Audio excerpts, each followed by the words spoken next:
Welcome to So Bad It's Good. This is like Christmas for me. I didn't sleep at all last night because I was so nervous because I get to be here at Betches headquarters today with one of my favorite people that talks about Bravo. This dude is one of the nicest guys, one of the smartest guys, one of the funniest guys. He is the host of the Mention It All podcast, also by Betches. He also is in charge of Bravo by Betches, the best Bravo Instagram account that you can go to for all your Bravo news.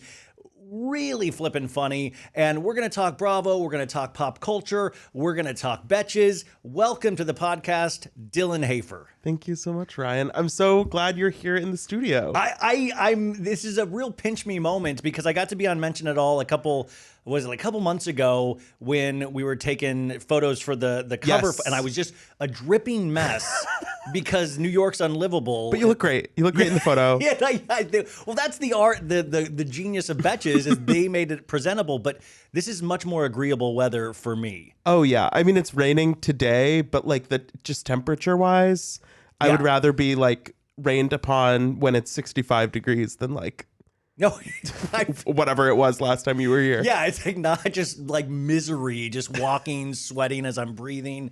Dylan, if you guys don't know, Dylan was on as the guest bartender on Watch What Happens Live last week on Bravo, and he was the guest bartender with Vicky, Shannon, and Tamra. Now, we just had some breaking Shannon news, which we'll talk about in a second, but what was that experience for you like? It was really cool. I mean, obviously, it's kind of like a bucket list thing to be behind the bar and watch what happens live. I had been lucky enough to go to a handful of tapings before, and also the Betches founders bartended a couple of years ago, and I went with them to get content and stuff. So I knew what to expect, which I think made me more at ease about it. But I had never had the Tres Amigas in-person experience before. That's like a tornado. It was a lot. And so I arrive and like they're all already there in various stages of like Undress. Glam photos. There are two dressing rooms for the guests at Watch What Happens Live, and they were all just kind of like floating in and out. The step and repeat is over there. They're taking photos. They're doing, stuff for TikTok. There's, touches, last looks happening. It was a lot because I just kind of show up and I'm like, okay, I'm good. I'll just like sit over here. Wait, so my worst nightmare is having to I've had nightmares about this of having to do that little dance they do down the hallway on Watch What Happens Live for their socials. Yeah. They didn't make you do that, did they? They did not make me do that, and I didn't witness it. Maybe it happened before I was there, but runway, you know what I'm talking about. They do and it's always a little awkward because they have to like open the door for themselves at the end of the hallway, and then some of them like really.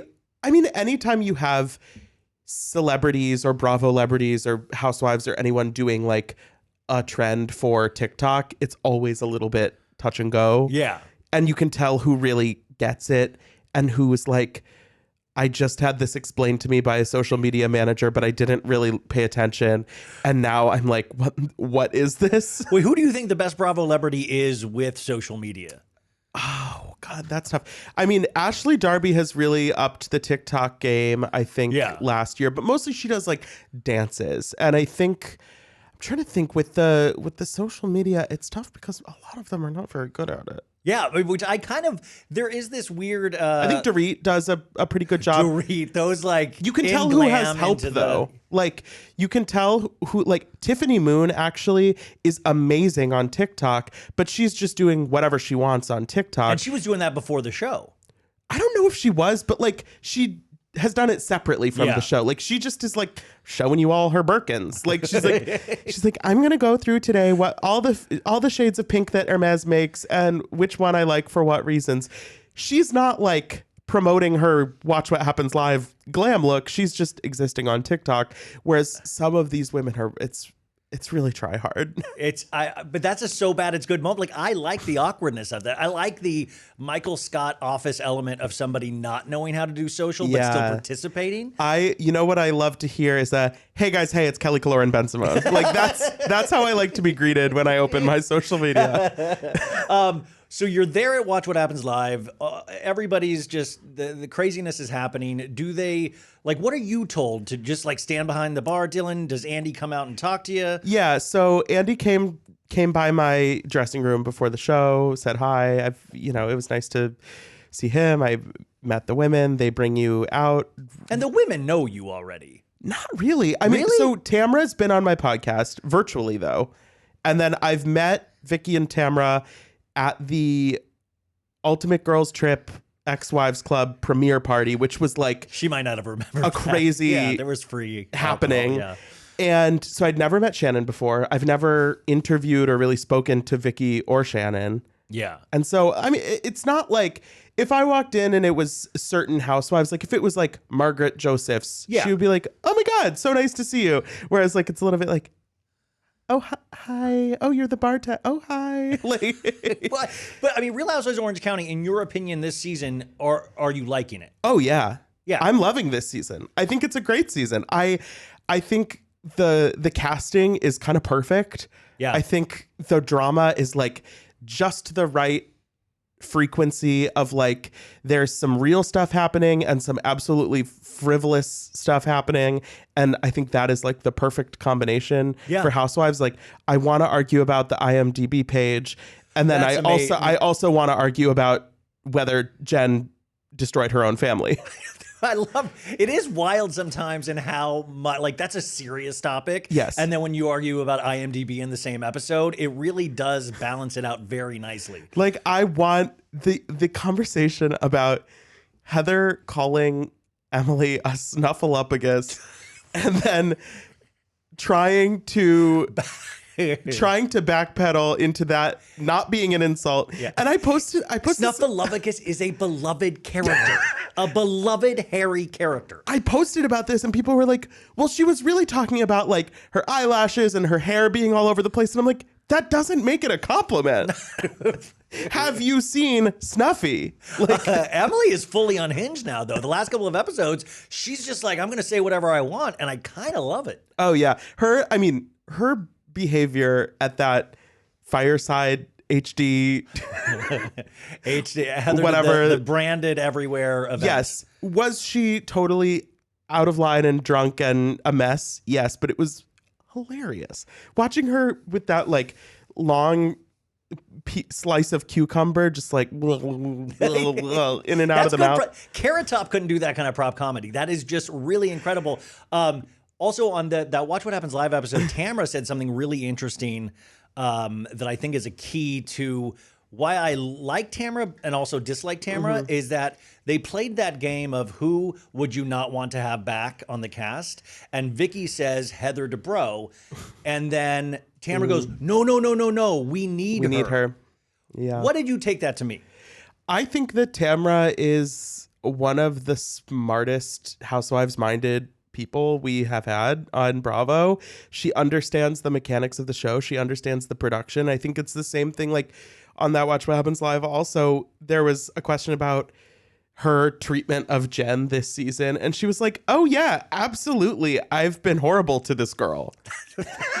Any new friend, I'm looking at the camera right now. If anybody's watching and you're gonna try to be friends with Tamra, don't. Wait till she's off the show so it's a genuine friendship. If not, you are going to be fodder for the show. Right. And so I think for her to be able to admit that she's like, oh yeah, I've been real hard on her. It's like she knows that it's how much storyline have we gotten out of that? Yeah, a lot. But Jen is like PTSD now. Jen like went in thinking Tamra's her actual friend, and she's like, "What are you doing?" Like those first season housewives are so great. I think Monica's the same way on Salt Lake right now. Yeah, and Jen. I mean, last week Jen finally kind of hit back a little bit after Gina was like, "Babe, you don't have to just sit there." But see, Tamra, you're right. Is like that's why she's such a great housewife. But sometimes when they know the mechanics of it so much, and like she has her own podcast, obviously with Freddie Mellencamp.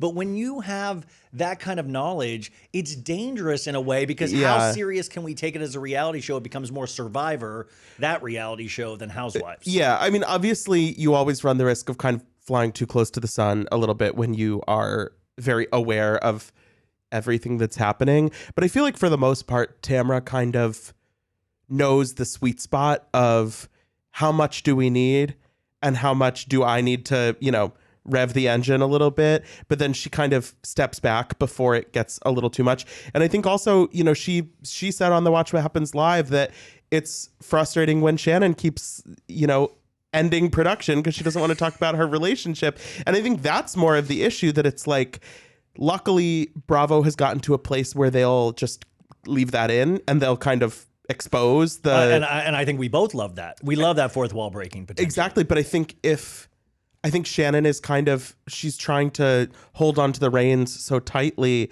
and it's like that's where you actually are gonna kind of lose control of what's happening on the show, because it's like, no, like this is the reason we're here, whether or not you want it all out there. Shannon obviously had a really tough season, and we just had breaking news, which I'm sure we're going to be talking about on Mention It All as well. But Shannon Beador arrested for DUI hit and run. She struck a house in Newport Beach. TMZ is reporting on Saturday night, and this is where it gets really wild. And from a Shannon, this is why my brain is so messed up, is half of me is like, wow, that's classic Shannon Beador. And then half of me is like, this is really sad and horrible. But it says Beador hit a house in Newport, clipped a house, then turned back onto the road, kept going before parking her vehicle in the middle of the street and getting out with her dog. Poor Archie.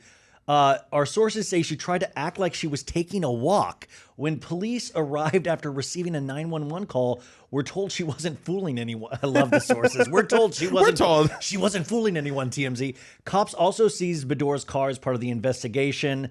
But that's really, and we see that this season is that the drinking seems to be, I hate to be like, Dorinda and all that kind of stuff, but it seems to be an issue that she doesn't want to accept. Yeah, and I think it's felt like, not that Shannon has ever had a particularly good season, but that this year she's been through the ringer. But she's still beloved. Like, I can still say I love Shannon Beador. You kind of hurt for her. But this season it does feel like she is really kind of white knuckling it through this period of clearly not kind of having it all together, and that the drinking becomes kind of this Band-Aid that you're putting on these problems, and all of a sudden you don't call an Uber and then you're on TMZ. But you park the car in the middle of the street. And then pretend you're walking. It is funny though, because I can really picture clearly a cop coming up to Shannon being like, hey ma'am, and she's like, I'm fine, thank you. A lot of hand gestures. Oh, just walking my dog, thank you. Archie, tell the officer we were walking. Like, it really is tragic though, and I guess thankfully for Shannon, the reunion was already shot. Yeah. Do you think we get this with all shows now? Do you think they will pick backup cameras like they did with Vanderpump, Beverly Hills, and now Summer House? That's a good question, because they're in a really specific point in the season where we're still watching episodes, but the reunion is shot. So even if they put it in her like finale card, like the ding ding ding ding. Oh my God! The post Shannon parked a car in the middle of the road. Right, because even if they put it there, then it wouldn't be addressed at the reunion. So it's like this weird kind of no man's land time period for the show. And this is I'm a bad person, but the first thing I thought about was like, Gina must be licking her fucking lips. Yeah, Gina was like, did they call CPS on you? Like, I can't believe you kids. And that's why I wish the reunion was like tomorrow, so we could get just like one soundbite of Gina being like, who got a DUI now? I feel like we'll get that potentially next season if everybody comes back, but I hope she does get. And who do you think bailed her out, John Jansen or Dr. Moon? I think they said there was no bond. No bond. Okay, so neither. But Dr. Moon's got to really sit her down. And okay, so moving off Bravo for a second here, I wanted to talk a little bit about you, because I will say every weekend, especially on Twitter, or X as we like to not like to call it now, you seem like you have one. It's like who I would be in my 20s. You seem like you're always in your, like, just doing something cool, seeing something great, seeing a play. In fact, you guys don't know this, but Dylan now is a big sports freak. According to Axe, he's really into the sports because he went to the U.S. Open and he watched 2 football games this weekend. No, I watched more than 2 football. I watched 2 football games on Saturday, and then I watched 2 more football games. Are you about to bully me? Like, that's huge. Look, I'm trying on being a Jets fan. You know, how does it fit? It's not going well. I mean, it's not going well because it's the Jets. But. What, you sound like a true sports fan. Wow. I know, I'm like, another year. And you're a gamer. You're playing video games. You said you got a new Zelda. I bought a Switch over the weekend, and now I'm playing Zelda. Sean just his ears perked right up. Do you want to drink some beers later? Like go crush probably. Some, I mean, why the sports? Well, so I've been a tennis fan for a really long time. Yeah. So going to the U.S. Open is like a pastime for me. I go pretty much every year. I don't know. I think I was watching so much tennis for those 2 weeks, and then the NFL season was starting, and I was like, I don't know. Like it's a good way to pass the time. Tennis is the gateway drug into the NFL. Yeah, I mean, I would say I probably have another like 2 weeks of watching football left in me at this juncture, but maybe not. The only NFL, like, I knew about all the Aaron Rodgers stuff because I watch Hard Knocks on HBO, which is their reality show about football. So if you make a reality show about something, I'm gonna dig. But then when the sports season starts, like, I want the reality show still. Right. I want that format. I love the format of reality. So then I get bummed. Like, it's not exciting for me. You're like, where are the confessionals? What? But how did he feel about the hit? You know, like that's, yeah. So. The sports is a great pivot from everything else I see that you're doing, which you seem to be up on every play, every musical. You went to the Stop Making Sense screening, which I know you're way younger, but Talking Heads and Stop Making Sense, I wasn't around when it first came out, but you know, Jonathan Demme's film, it's one of the best concert films of all time with the Talking Heads. And A24, one of my favorite production companies, is re-releasing it. I think it comes out this Friday. You went to the preview screening last week, right? Yeah, so they were screening it at the Toronto Film Festival, and they did like an IMAX live event thing. So it was like, I saw it at the IMAX, and then they live streamed a Q&A with Spike Lee and the Talking Heads, right? Spike Lee moderating this Q&A, which Spike Lee's energy, like Spike Lee is an icon, but his energy in moderating a Q&A. What is his energy? It's like a little chaotic because he clearly just has like so many like thoughts and stuff bubbling to the surface. So it's not like if you had somebody from like the Hollywood Reporter with like their list of questions and they're like, so David Byrne, I noticed that when you did this, blah, blah, blah. It's like, man, come on. Like you, David Byrne, the Tina, the legend. Like it's very. Did he address the fact that David Byrne broke that band up and the other Talking Head, like they've not been in a great relationship over the last decade? Not especially. No, they focused pretty much on the film itself. But seeing that, I had seen it before. I think I watched it like on YouTube a few years ago where it was, I mean, the fuzziest of quality. And so seeing it remastered in IMAX was pretty special. You did say it was like everybody's dancing in the front. Everybody got up and started dancing. Well, so the screening ended, the movie part ended, and then because it was a live Q&A, there was like a 20-minute gap between when the movie ended and when they were ready to do the Q&A, I guess. And so they were just playing Talking Heads music, and people were like filtering down to the bottom of the theater and just like shaking it in front of the screen. Did you see that Instagram video? Or it was Ariana Grande's new boyfriend, Ethan Slater, where years ago he was dancing and he was doing the exact David Byrne dance with the crossing of the. This is how lame I am, but that, like, I've watched that clip now like 10 times because it's this theater kid doing the David Byrne dance. Yeah. Turns out now he's dating Ariana Grande. There's hope for all of us. Do you dip into, like, where do your pop culture tastes lie outside of Bravo? Like musically and things like that? Yeah, it's kind of a mishmash. I mean, I grew up doing musical theater. I went to college for musical theater. What were your productions? BFA. I did Sweeney Todd in college. I did Into the Woods. Who were you? Baker? I was the Wolf. in Into the Woods. I was Cinderella's prince in Into the Woods. Very exciting. Yeah, very is.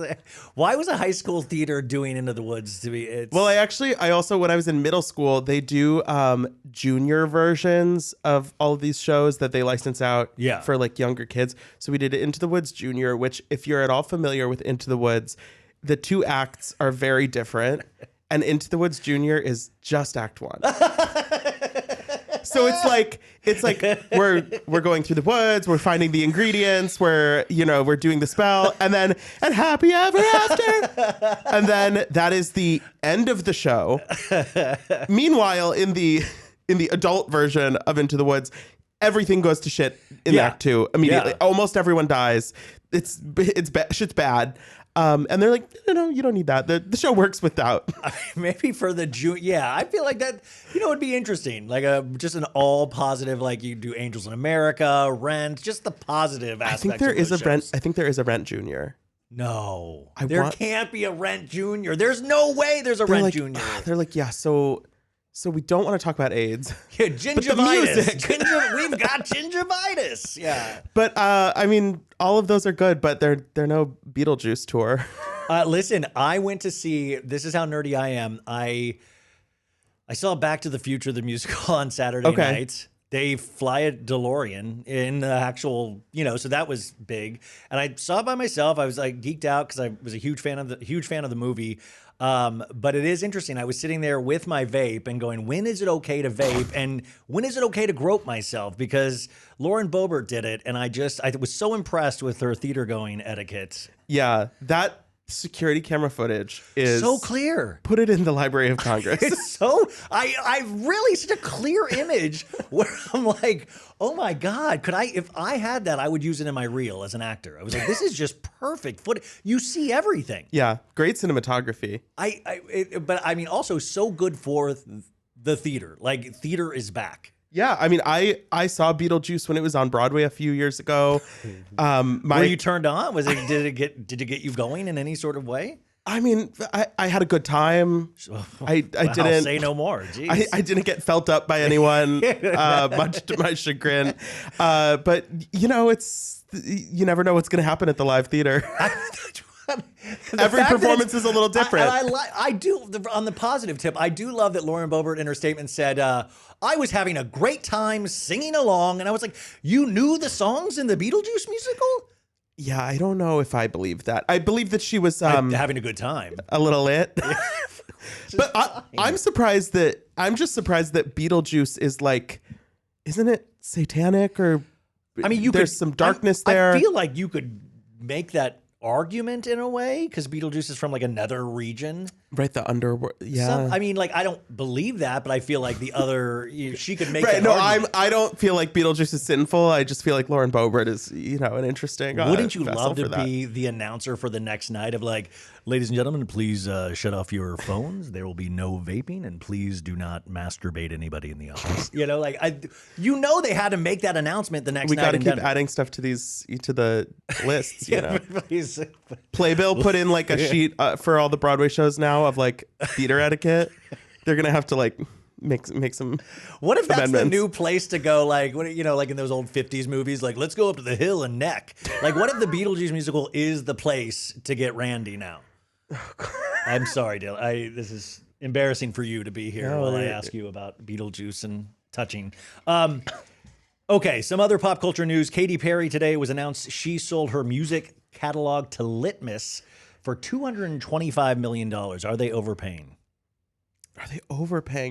I don't think so, because Katy Perry has a lot of hits. I do always wonder with these big sales that have become... Yeah, like Bieber just had one recently. Bieber did one recently. A lot of people have unloaded their music catalogs for, 9-figure sums or whatever. But it was like Dylan and Bowie, and I understood those because they were at later in life when they did that. Yeah, I think Katy Perry is just finishing her Vegas residency.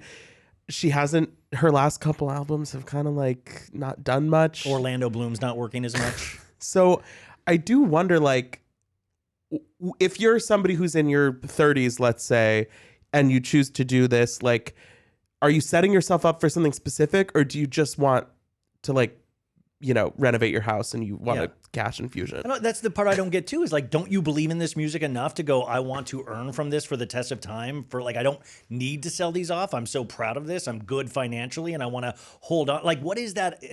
What is that actual thought of like, I need the money now? I don't know. I mean, Katy Perry and Taylor Swift have never been the same. And this is... Taylor Swift, her catalog at this point would sell for over $1 billion, easily. Certainly. But that's her worst nightmare. Taylor Swift, did you see the Eras Tour? I did not. Oh, wow. You're not an American. Jeez. Maybe I'll go see the movie. Did you see the Beyonce? No, I didn't have a big concert summer. Are you going to see Olivia Rodrigo? Okay, the thing with Olivia Rodrigo, I love... The thing with Olivia Rodrigo. No. That sounds shady. I love Olivia Rodrigo. I've been listening to Guts. I like Sour. Yeah. The concert environment of Olivia Rodrigo sounds like hell to me. Yeah, I felt like I was on like a watch list when I went to the show at the Greek because I was, the oldest guy there. So she's what, 20, 21 years old? Yeah. Being at Madison Square Garden in an environment where the artist, I saw Billie Eilish last year at MSG, and it was not quite as, I feel like Billie Eilish has kind of like broken out more, where she doesn't feel like she's kind of like for the kids. Yeah. But it's like, I'm at a point in my life where being in an environment like that is stressful.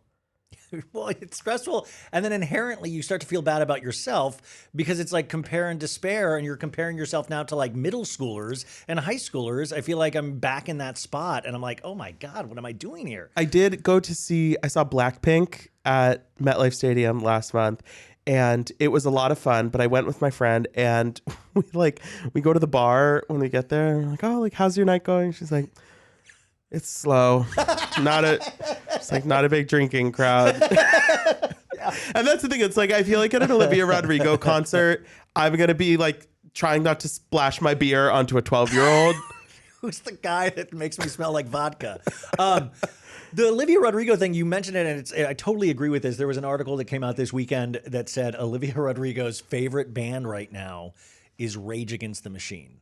And I thought that's so perfect because she is 21 years old. And like, it took me back to those times when, when we did have that, like you had a Rage Against the Machine moment in high school or when you first discovered the Beatles. So it's interesting to watch this person discover these things. And I really like her music. I think it's like really good pop music, but it's interesting to watch her grow up and like find these things that we've already found in life. Yeah. When I was a kid, I grew up in the CD era pretty much. And so I would like want a CD and it would be like, $12 or something. And I would like have to, ask my parents or, have my whatever. Can I go to the store and get the CD?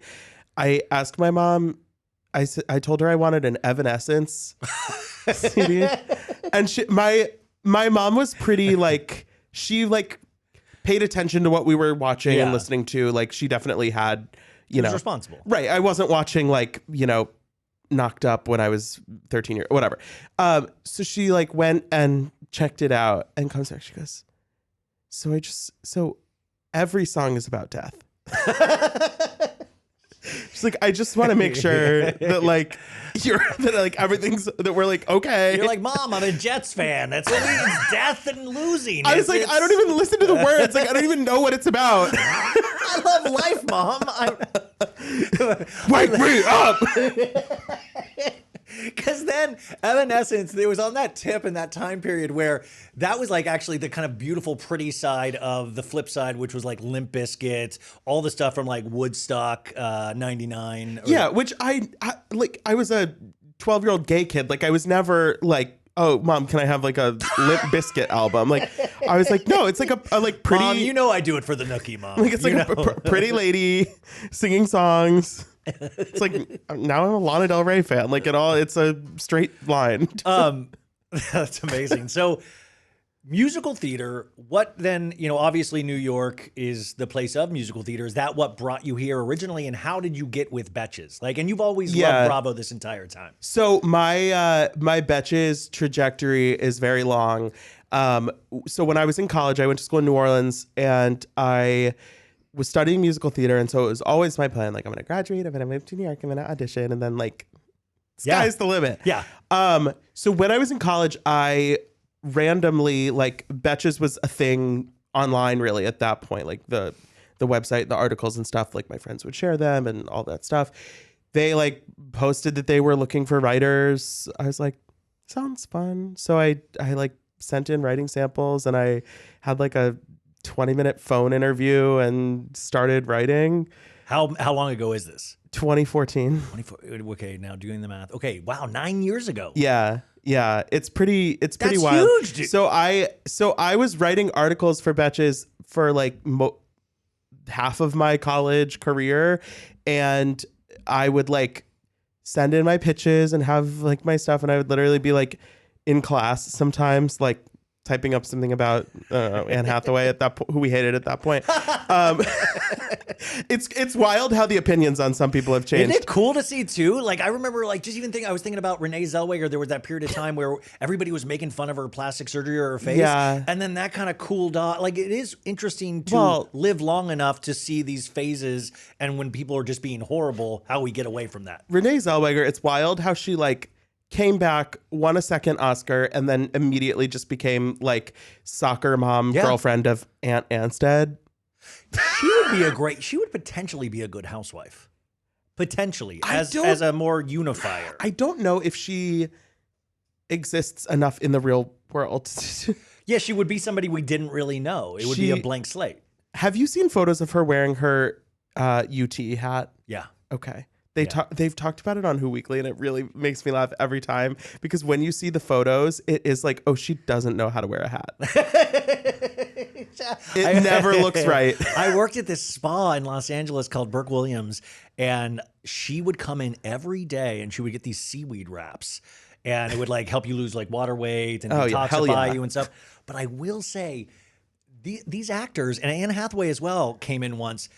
The reason that they're brilliant is that they make you believe that they're in love with you. Like I, for a good day, thought Anne Hathaway was in love with me. Yeah, it's that spark. Like I would just like, and then I realized, oh, that's how she is with everybody. It's not like she was being overly she just makes you feel special. Renee Zellweger would come in and just light up a room and make you feel special. Yeah.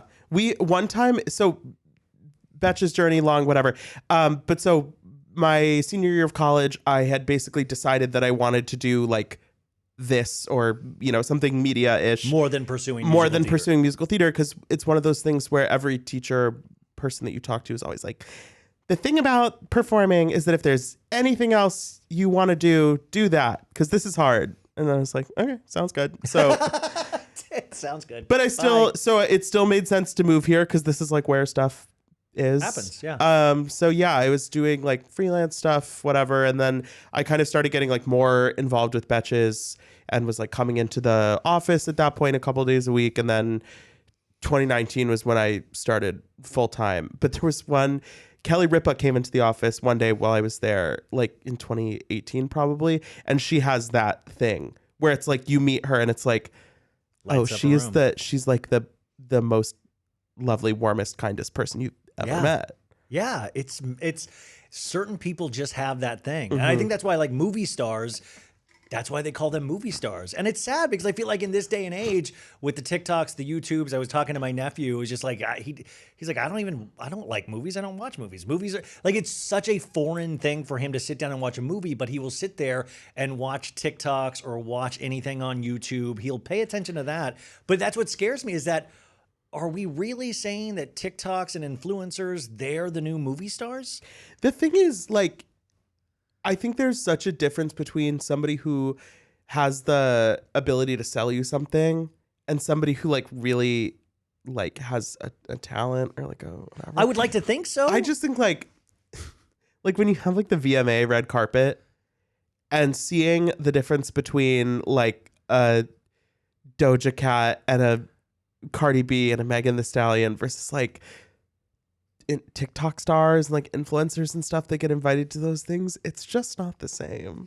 I would like to believe that, but then talking to a younger generation, like my niece and nephew really scared the bejesus out of me, where I was like, oh my God, like you like no interest. I was like, let me tell you about these Harry Potter movies at least. And they're like, we read the book, we don't need it. It was like, it was just fascinating. But they will sit.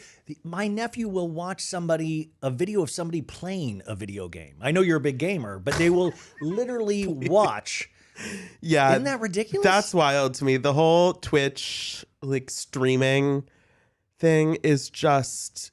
Also, even like people who are like live on TikTok and stuff, the whole NPC TikTok live thing where it's just people giving gifts. Yum, yeah, ice cream, yum. TikTok live culture is wild because they'll come up on my feed and it's like these people that it's essentially their full-time job now. It's just to sit on TikTok live and they're like, oh my God, Timmy, thank you so much for the flowers. Oh my God, thank you for the crown. Thank you for the roses. Yeah. Oh my God, football helmet. Thank you. Howdy, partner. I got a cowboy hat on right now. Yeah. And they're like, okay, guys, keep hitting that like button. We're going to try to get to 1 million likes. And it's like, what is this? No, I don't. It's the apocalypse, Dylan. It is literally the apocalypse. These are the horsemen coming at us. Like, and then it's so funny for like people like Drake. Drake tries to be on every trend. Like Drake tried to do the ice cream thing of like, yeah, ice cream, yum. Like he wants to be up on every trend, and that's even sad when you're like, wow, Drake is even getting older. Like it's even starting to get really cringy to watch Drake try to capture the youth's imagination. Yeah, it's tough because watching people who just sit on TikTok live all day, it's like if that does it for you, that's great. But I just personally, the most I can get out of it is like a 5-minute fascination at what I'm seeing. Like, have you just tried laying in your bed? Just laying in your bed. Like that's so much better for me than ever going live on anything. Yeah, I remember in the pandemic, it became a thing where people would do like Instagram lives with each other, and I would get asked sometimes. I'm just like, I don't want to go on Instagram live. I don't want to see my face. Like it's like I like to make the silly memes. I did a few Instagram live interviews or events or whatever, and it's cool that it is an option that you can connect with people, but it's like I just don't like it. Well, I mean, you have to, and I will say your content is genius for Bravo by Betches. You really are like. How is that for you? Because you'll sometimes put yourself in it because you have to, because you have an idea really quickly. Take us through the creative process for that. Like say like Shannon Bedore, that thing happened right then. I immediately figured you got to go on Bravo by Betches. You got to say something. You got to have a take on it. Yeah. Is it a challenge for you, like a math problem? It depends on the thing. I think with certain stuff, it's kind of just like, oh yeah, let me post something about this. And then that's kind of that. But I think Scandival was kind of a game changer in terms of how much people wanted to consume about that, and kind of being like, okay, so we have to like keep coming up with stuff. Like we have to like post about this again. And obviously, you know, there's the news and then the reaction to the news and then the TikTok and all, you know, all this stuff. So it varies. But there's in 2020 or whenever that was, I did a TikTok live with the hypnotist from Real Housewives of Salt Lake City. Perfect. I know exactly who you're talking about. Her name is Kimberly Friedmutter. And she has red hair, and I think it was when they were in Vegas on Real Housewives of Salt Lake City. They went to her house and did this whole day. And, you know, I got like her publicist or whoever reached out and was like, hey, like, I want to do something with Kimberly. And I'm like, okay. And so I had to like interview her for a little bit, and then we had agreed that she would try to hypnotize me on Instagram Live. And so it's like mid-pandemic. I'm sitting in my bedroom with like the nicest possible plain background behind me, on like sweating on Instagram Live, pretending to be to get hypnotized, like because you didn't get hypnotized, right? Well, you're too smart for that. You knew. She made it clear that she couldn't really like do it. Oh, great. What are we here for then? She was like, basically, I'll like walk you through like a guided meditation and you'll feel relaxed. And I'm like, okay, so that's not hypnosis. Oh my God. But yeah, I mean, we've come a long way. I mean, now I would have Kimberly into the studio, obviously. Yeah, I mean, God, you and also just bigger and better. But you really humble actually for how big Mention It All and Bravo by Betches is. I mean, I know you kind of like, it's whatever, you know, but people genuinely love that. Do you ever take that in at all? It doesn't seem like you do. I mean, I do for sure. Like, going to BravoCon last year was such a cool experience, and getting to like see and meet so many people who talked about listening to the podcast or following the account, or you just recognize me. Like, that is so crazy, because it's like we're all watching the same shows, and so when you're in that environment, it's like, okay, right, so like the people on the shows are the people that we're all watching. I'm not the people. You are the so it was kind of surreal to have people be like, can we take a selfie together? I'm like, you want like this in your photo? You want me to take a picture of you with some friend? You want, I'm like, there's like a housewife like right over there. It is weird, but people, I mean, and I think that is just such a compliment to you and to the content you put out. Yeah. What is in your mind for the future? I mean, honestly, having, getting people on the podcast into the studio and stuff like that is always so great. Like some of the housewives and stuff that we've been able to have come in. It's insane. Multiple times. Had Whitney last week. Yeah. And she told you her favorite musical was she liked Shucked. She liked Shucked. I like Shucked. She's like, yeah, Justin and I saw Shucked and it was really good. Justin loved Shucked. Yeah. Shucked is good. It's a good time. Honestly, that's probably the right musical to get groped at. Okay, this is just a spitballing here. What if we did a Betches musical? You can put in your musical theater training. Okay. I could do like a minor role. We could get The Office. You could either do a Scandival musical, you could do a Housewife, and you could just film it in the office. And you could just write it. We can use the Beetlejuice music. It'll be great. Yeah. I have a lot of free time, so... Once the Jets get once we're out of playoff contention. Playoff season, postseason, off season. That's the one thing about Bravo though, is that there's no off season. Like Betches has done so much Bachelor content over the years, and it was always the thing of like, people loved The Bachelor, but it was only on for X weeks out of the year, and then kind of what do you do the rest of the time? Whereas with Bravo, it's like, we can't ever just take 1 week off. I know.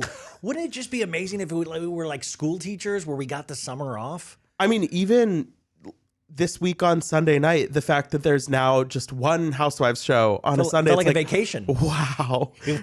Wow. By the way, the Drew Sidora to Ralph, that could be a great thing for the musical. How embarrassing was that? I mean, I know she's shilling her song and stuff, but to do that at the end of the reunion, is that a habit you would want to see in more reunions, for somebody to sing to another cast member at the very end? I don't really think it worked. Not at all. I mean, it's great for memes. It's tough because Drew's been on the show 3 seasons now, I think. And I have honestly enjoyed the journey that she's taken us on. I think she's given us a lot in terms of story, and that marriage from day one has just been, headed for the opposite of greatness. But that reunion moment was tough because that should have been a triumphant reunion for her. The woman who we've seen chained to this awful man is finally getting free, and then we do the like weird auto-tune, quote unquote, live performance, and making all the castmates watch, who have made fun of her at times in the past. Yeah, so it was one of those things where it was like, I wanted this to be Drew, like, beating the boss in the game, and then being like, now I'm raising my flag, and it was like. Oh, and then that was the second part of a 2-part reunion. I mean, we didn't even get a third part out of the reunion, which I'm not complaining about. Yeah. But that's how kind of lopsided this season was. The only person that would have killed that is Sheena. Sheena would have knocked that out of the park. There would have been no embarrassment. Right. She would have been doing cartwheels, the whole thing. Right. The mascara tear would have dropped at the exact right moment. So good. I gotta go cook my baby dinner. Yeah, it's tough, and I think it's kind of representative of Atlanta this season in a way that it was like there were a lot of good pieces, but none of it really came together the right way, and TBD on kind of what's happening with that. Okay, so a couple more things before we wrap this up here. I need your opinions on the NSYNC reunion. They came out of the VMAs to present an award that Taylor Swift won They were all in nice tailored suits. Joey looked good. Chris Kirkpatrick looked decent. Like the whole, I mean, what is your opinion on NSYNC? And are you potentially excited for the new song for the Trolls movie soundtrack? Yeah, so I was an NSYNC kid. Yeah. You know, I'm the right age that was like they were big. And I'm the wrong age, and I was an NSYNC older man. Like, okay. Older man. I mean, you know what I'm saying? Like I bought No Strings Attached on the first day. Yeah, so like my sister and I had the No Strings Attached CD. Like it was we were into NSYNC.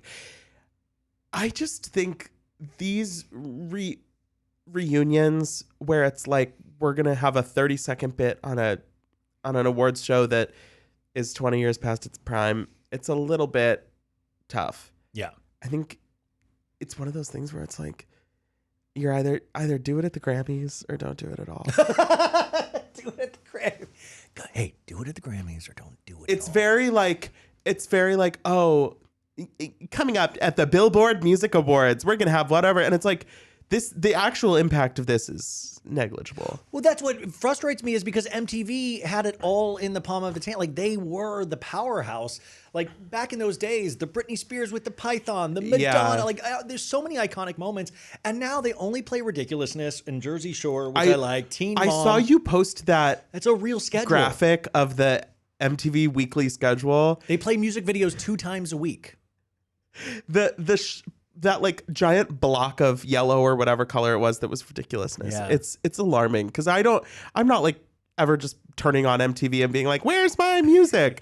But I hear people complain. It be nice? But if there was a play, in fact, this is how weird it was. Like a month or so ago, MTV just happened to be on and I wasn't even paying attention, but they were like, had a whole like, all these rap videos like Ice-T, Tupac, all of these. And then I think like 20 minutes into it, I was just on my phone and then I looked over like I was in some sort of dream. I'm like, what is music videos doing on MTV? And it was because it was the 50th anniversary of hip hop and they were doing like a 2-hour special. And I'm like, why don't take this energy? You're called music television, MTV. Yeah, I don't know. I mean, the NSYNC thing, it's like I don't actually really care about them. Like for growing up at like liking NSYNC and being into their music and stuff, it doesn't do much for me. And I think if they were gonna do a proper reunion with music and tour and all of that, I think that would be cool. But like the VMAs and then they're doing Hot Ones. The song for they're doing Hot Ones. They're doing Hot Ones. They actually had an Instagram story last night that they had to delete because I think they weren't supposed to give that away, that they're all doing Hot Ones, which will be, I wonder if she'll have Justin do like a really insane wing and then be like, tell us about Janet Jackson. Do they all... See, now, I think honestly, that's part of the reason that I don't care that much is because I feel like aside from Justin, all of these guys are randos at this point. And I think Justin is kind of tainted. But I would more want to argue for redeemability potentially for Justin Timberlake. I mean, we have like the Sandovals, the Russell Brands, all of these people of the world right now, where it almost then by comparison, I'm like, come on, like Timberlake, I don't know. There is something I think just that. Yeah, no, I don't think it's that he's like the worst, most canceled guy or anything. Yeah. I think it's more just that it's like, I don't think the whole thing really like works in 2023. That's why that it's like I'm gonna put on my sharpest suit and baby girl, I'm gonna sing to you. It's like it works for the Backstreet Boys because they realized they were taken down a peg a while ago. Yeah. So they can still sell out arenas, but they realize they're not really putting out new music that's expected to do well. Where I think Justin still has his eyes on, I'm a recording artist. And he was one of the biggest. I mean, thinking of when his 2020 Experience album came out with like Suit and Tie and Mirrors. He did a headlining tour in a stadium with Jay-Z. That was massive. And I loved it. Yeah. And then I think he did his kind of like country sojourn, the like Man of the Woods. And then he never really came back from the woods career wise. And then there was those photos of him potentially holding hands with that girl when he's married to Jessica Biel. Yeah. There was, the Britney Spears. There was a litany of things. So it'll be interesting. I want to believe in comebacks. I want to believe that people get along and it's not just some strategic PR thing of like, my solo music isn't going well. Maybe if I reunited with these people that have goodwill from their child, this group has such goodwill from all of these people in their childhoods, because I think it's going to be a co-headlining tour, Justin and NSYNC. Oh, that's my prediction. That's your prediction. Okay. Yeah. We got to wrap up here, but I wanted to show you something really quick, just for the video too. Okay. This is just because you're a Housewives fan. I want to say Tom Girardi was in the news. He's always in the news. He's on the competency hearing. And yes. Kiki Monique, Talk of Shame, has been covering that, and I found it fascinating. I wanted to show you, Dylan, because I'm sure you're very excited about this. There was the Tom Girardi law auction of all the possessions in his law offices, and I bid and won on the panties. These are agent provocateur red panties that Erica went on to say, those aren't even my size. Oh, it's not me. And he bought it around Valentine's Day. I have the receipt. I don't know if you want to touch these or not. They have not been worn. Wait, this is wild. Yeah, yeah. Wow. I made my mom put those on her head a while back, like when we first got them, and she was very ashamed of me. But that's beautiful. Thank you. That's a little. And then I have this. Actually, this is the bra part of it. I'm just throwing stuff. Oh, here it is. This is another Bravo artifact, since you are the head Bravo guy. This is the official Rochella wristband that Tom Sandoval made for the engagement Rochella from DJ James Kennedy and the artist formerly known as Raquel Levis. He made 20 of these, and he gave me one. And I'm willing to sell it back to you, Tom, if you make the right price. But that's kind of a piece of history, I think. Wow. The Rochella wristband looks pretty legit. He said it's the same person that makes the Coachella wristbands. Okay. He paid that, that's the kind of guy, he paid top dollar just to make 20 of these. I was going to say, I'm sure they have a minimum.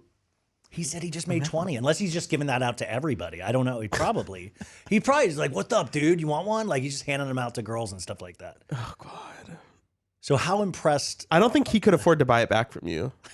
This poor guy. Are you going to watch Special Forces on Fox? No.